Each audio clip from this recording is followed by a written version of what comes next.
जय हिंद। मेरे जज्बातों से इस कदर वाकिफ है मेरी कलम कि मैं इश्क भी लिखना चाहूं तो इनकलाब लिखा जाता है। भगत सिंह के द्वारा कही गई ये लाइन हमेशा हमें इंडिपेंडेंस डे पे, आज़ादी के इस दिवस पे याद आती है। नमस्कार, मैं हूं चंदन सिंह और टेक्स्ट बुक जुडिशरी की तरफ से आप सभी लोगों का मैं स्वागत अभिनंदन करता हूं अपने इस इंडिपेंडेंस डे सीरीज के लेक्चर 3 के अंदर। दोस्तों, आज हम लोग डिस्कस करने वाले हैं, अपने तीसरे जजमेंट के ऊपर चलेंगे और तीसरे जजमेंट को हम देखेंगे। पिछले 5 दिन 5 के लिए 5 जो जजमेंट जो हम लोग डिस्कस करने वाले हैं। जैसा मैंने आपको बताया था कि 5 दिन 5 इंपॉर्टेंट जजमेंट डिस्कस होंगे, जिसमें ये सारे 5 केसेस हैं। जिसमें हमने श्रेया सिंघाल का केस देख लिया है और इसके साथ हमने अनुराधा भाषण का भी केस देख लिया है और lecture 3 case Puttaswamy versus union of India 2017 का ये लैंडमार्क जजमेंट सुप्रीम कोर्ट का है, जिसको हम लोग देखने वाले हैं आज। तो दोस्तों, इसकी शुरुआत करते हैं। तो हर दिन एक फैसले पर चर्चा होगी, हर दिन एक कहानी में बताऊंगा आपको, तो हमारे साथ बने रहिए। दोस्तों, आधार कार्ड तो सबके पास होगा। आधार कार्ड जब बना था तो सब लोग इसको जो है इसका लाभ लिए थे। बहुत बार चर्चा में रहा कि आधार कार्ड पे फोटो अच्छा नहीं आता है। बहुत बार ये चर्चा में शुरुआत से रहा, बहुत सारे लोगों की फोटो जो है अलग अलग दिखती है। खैर, आधार कार्ड से संबंधित ये मामला है। आधार कार्ड से संबंधित आप सीसीटीवी आधार कार्ड ऐसा कह सकते हैं। बेसिकली इसको आधार केस भी कहा जाता है।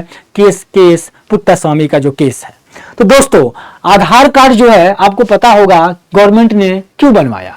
आधार कार्ड एक पहचान के तौर पर जो है गवर्नमेंट ने स्टार्टिंग में बनवाया, लेकिन अभी आप जब आधार कार्ड डाउनलोड करेंगे तो वहां पे बेसिकली चीजें अलग लिखी रहती है। खैर, आधार कार्ड जो है बेसिकली एक आइडेंटिटी कार्ड के तौर पे हम लोग इस्तेमाल करते हैं और गवर्नमेंट आधार कार्ड जो है जिससे अलग अलग गवर्नमेंट की जो स्कीम्स है वो प्रोवाइड करने का काम करती है। बेसिकली आधार कार्ड का जरूरत इसीलिए पड़ा ताकि जो भी गवर्नमेंट की स्कीम्स है वो लोगों को अच्छे तरीके से डिस्ट्रीब्यूट किया जा सके, यानी कि एक सर्टिफाइड तरीके से डिस्ट्रीब्यूशन किया जा सके।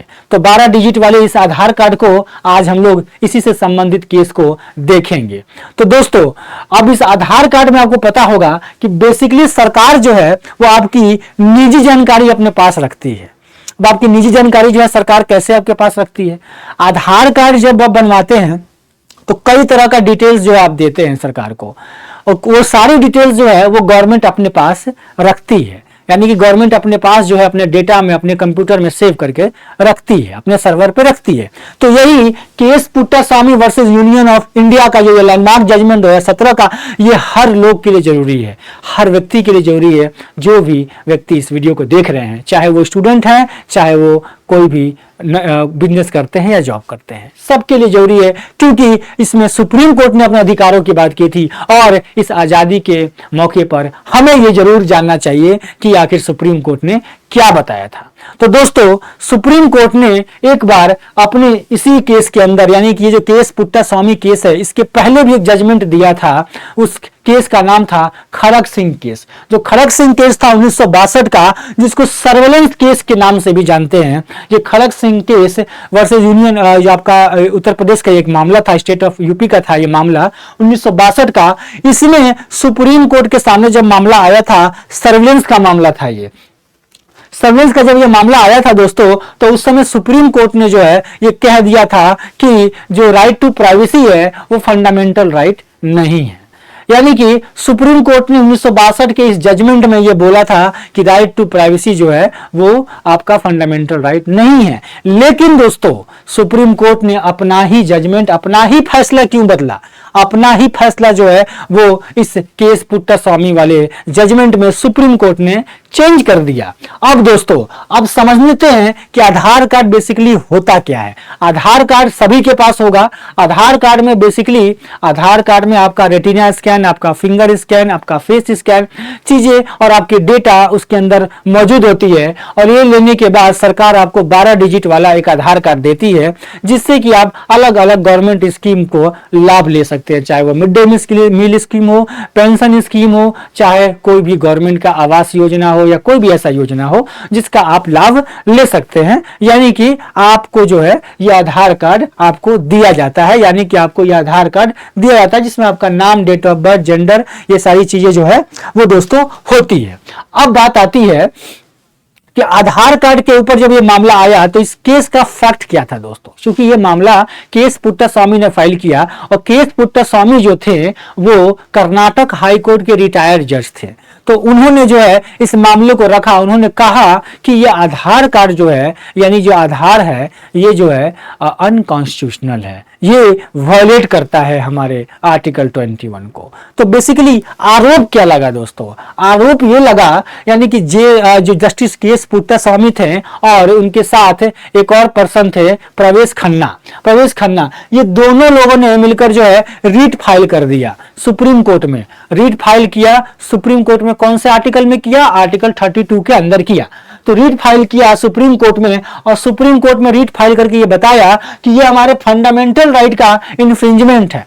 फंडामेंटल राइट यानी राइट टू प्राइवेसी का जो आर्टिकल 21 के अंदर बताया गया है उसको ये वायलेट करता है, क्योंकि ये हमारे डेटा को सेव कर रहे हैं, यानी हमारी निजी जानकारी को सेव कर रहे हैं। इसी के साथ 2016 में कई सारे जो है मामले जो है इसके ऊपर जो है वो फाइल किए गए, कई सारे रीट्स अलग अलग कोर्ट में फाइल किए गए। सुप्रीम कोर्ट ने सारे मामले को जो है क्लब कर दिया और क्लब करके सुनवाई एक जगह चालू किया। तो जो अब क्या था कि सवाल क्या खड़ा हुआ इसके ऊपर, सवाल को थोड़ा समझते हैं कि कौन कौन से सवाल खड़ा हुए। सबसे पहले सवाल ये था इस केस का कि आधार कार्ड क्या हमारा प्राइवेसी को वॉयलेट कर रहा है, क्या ये अनकॉन्स्टिट्यूशनल है। सुप्रीम कोर्ट के सामने ये सवाल खड़ा हुआ दोस्तों, सुप्रीम कोर्ट डिसीजन ले रही है और सुप्रीम कोर्ट के ऊपर ये सवाल खड़ा हुआ कि सुप्रीम कोर्ट को डिसाइड करना था क्या आधार कार्ड अनकॉन्स्टिट्यूशनल है या नहीं है। दूसरा, सुप्रीम कोर्ट को डिसाइड करना था कि जो डेटा जो स्टोर किया जा रहा है वो सही तरीके से सही जगह पे सिक्योर वे में सिक्योर हो रहा है, सेव हो रहा है, नहीं हो रहा है। दूसरा चीज कि जो आधार से संबंधित जो प्रोजेक्ट है या ट्रेंड है, जो सर्वेलेंस रख रही है जो स्टेट, क्या ये सही है, क्या ये कॉन्स्टिट्यूशनल है, क्या ये अनकॉन्स्टिट्यूशनल है, ये उसके ग्राउंड को जो है सरकार को सुप्रीम कोर्ट को देखना था। ये 3 ग्राउंड थे जिसको सुप्रीम कोर्ट को इस पे जजमेंट देना था, इस पे बातें रखनी थी। अब केस पुट्टास्वामी का कहना यह था कि जो आधार कार्ड है उसमें रेटिना स्कैन, आपका फिंगर स्कैन, आपका फेस स्कैन, ये सब को स्कैन करके सरकार एक कंप्यूटर में सेव करती है, यानी कि एक सर्वर पे सेव करती है। और जिस सर्वर पे सेव करती है सरकार, वो सर्वर क्या सिक्योर है, ये कैसे माने हम, क्योंकि हमारा डेटा, आपने सुना होगा कई बार ऐसा हो रहा है मामले कि डेटा लीक हो जा रहा है। लोगों के पास इतने सारे कंपनियों से अननोन फोन कैसे आते हैं बिना रजिस्ट्रेशन किए हुए, एक नए नंबर पे भी कंपनी वाले फोन कर देते हैं, अननोन पर्सन। आखिर कैसे ये चीजें आ रही हैं। तो लोगों का कहना यह था कि डेटा तो सेव कर रहे हैं, तो क्या वो सिक्योर है। यूजर तो रेक्टिफाइड नहीं है, यूजर जो है वो पूरी तरीके से स्पेसिफाइड ही नहीं है, कौन यूजर है क्या नहीं है, ये सारे किसी को नहीं पता है। और ये कहां सेव हो रहा है, कहां पे डेटा जा रहा है, ये कुछ भी नहीं पता है किसी को। तो केस पुट्टास्वामी ने इसी के ऊपर सवाल खड़ा किया। उन्होंने बोला कि जो वेलफेयर स्कीम थी, वो वेलफेयर स्कीम तो ऑलरेडी हमारा फंडामेंटल राइट है। सरकार का कहना है कि आधार कार्ड जो है वो वेलफेयर स्कीम के लिए लाया गया, इसीलिए हम ऐसा उसको बना रहे हैं, लेकिन वेलफेयर स्कीम तो हमारा फंडामेंटल राइट है, वो तो हमको मिलना ही चाहिए।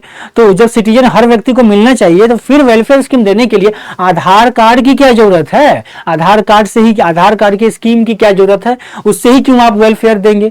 तो ये सारे सवाल जो है वो खड़ा किया उन्होंने केस पुट्टास्वामी ने। तो दोस्तों 9 जज का बेंच जो है इसके अंदर इस जजमेंट को देने के लिए आया था।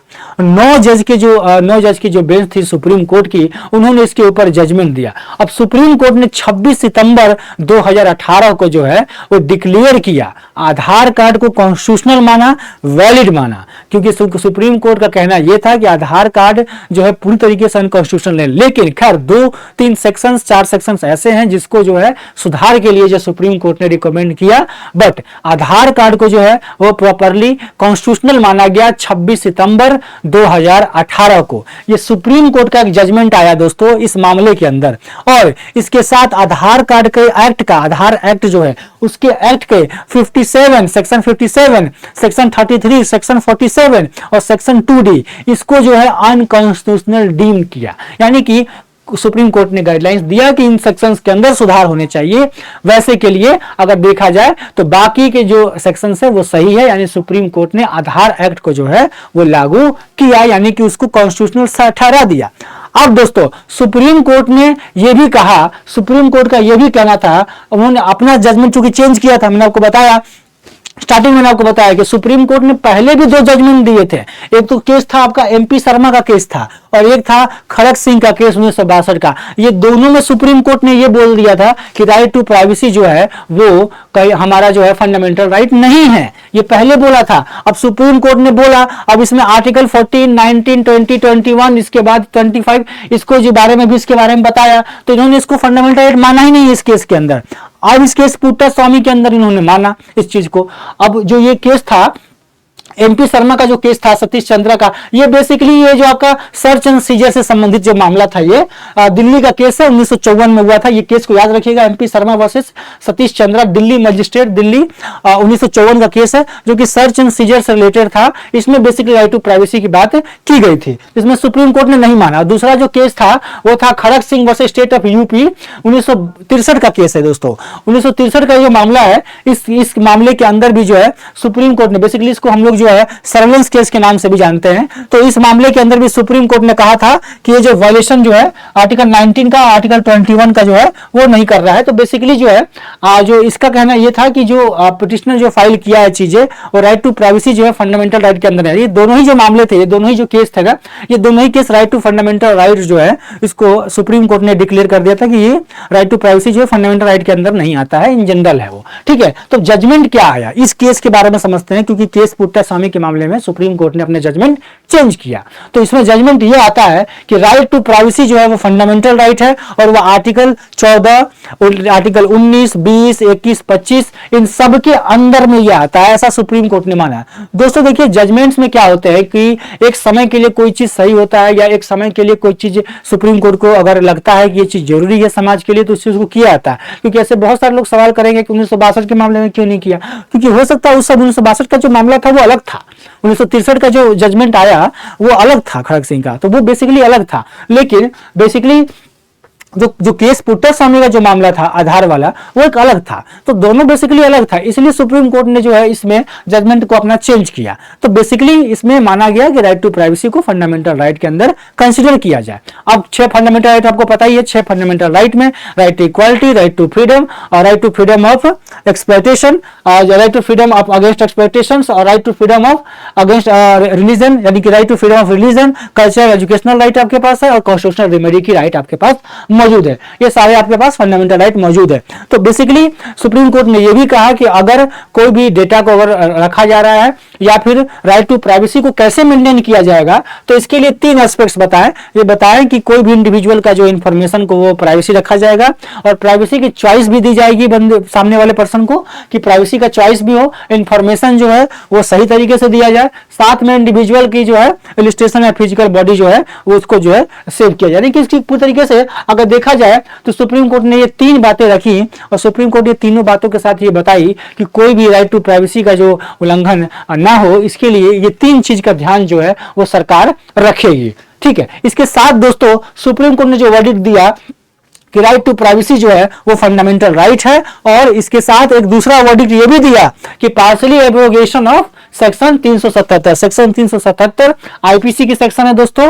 तो यानी कि ये 2 जजमेंट दिए सुप्रीम कोर्ट ने, उनका वर्डिक्ट था सुप्रीम कोर्ट का कि इस मामले के अंदर की राइट टू प्राइवेसी जो है फंडामेंटल राइट है, इसको माना जाए, फंडामेंटल राइट माना जाए, और साथ में पार्शियली जो है एब्रोगेशन ऑफ सेक्शन 377 को माना गया। अब ये जो मामला है पार्शियली एब्रोगेशन ऑफ सेक्शन 377, ये क्या है, इसके बारे में मैं डिटेल जो है आपको नेक्स्ट लेक्चर में, नेक्स्ट केस में बताऊंगा, क्योंकि ये काफी इंटरेस्टिंग मामला है होमोसेक्सुअलिटी के ऊपर। तो बहुत ही इंटरेस्टिंग मामला है, इसमें सुप्रीम कोर्ट ने अपनी बातें रखी हैं। तो आप हमारे साथ तब तक के लिए बने रहिए, और आगे की जो जजमेंट आएगी, जजमेंट 4, वो जजमेंट 4 में हम लोग डिस्कस करेंगे इस एब्रोगेशन के बारे में, इस सेक्शन 377 के बारे में, जो कि काफी ज्यादा इंपॉर्टेंट है, एक समाज को लेकर है। तो इसको समझेंगे, और इसके साथ हम लोग आगे भी ये सिलसिला को जारी रखेंगे। आपसे अनुरोध है कि बने रहिए हमारे साथ, और आगे भी जजमेंट्स को जो है वो हम लोग देखेंगे। तब तक के लिए जय हिंद, जय भारत।